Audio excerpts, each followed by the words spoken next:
nyaya iri kunzi ma6 workers anyanya. Ma6 workers ka haasi kutoshanda sezvekuita madzimai evanhu.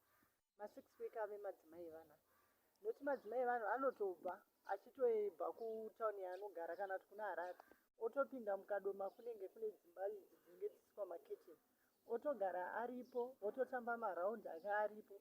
Achikandirwa raundi anenge achiti ndiri kubasa, achikandirwa raundi yake yegrosari neemari oenda kumba nemari yaaripo.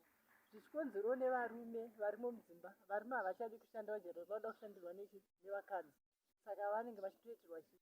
Ndopavanochazovigirwa futi maSTIs futi vanovavigirwa imomo mudzimba vakagara nenyaya yekusada kushanda.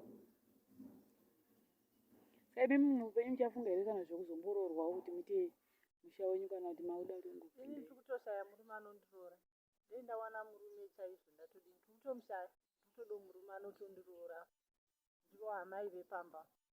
Kubhadharwa manje yanozofambisa Anotonoroora kakwanzadzi dzavo. Anonoroora kuhanzvadzi dzavo. Ndozvikariwochi mumba mangu kugara uri single soka zvinonetsa, hazvina chiremerezo.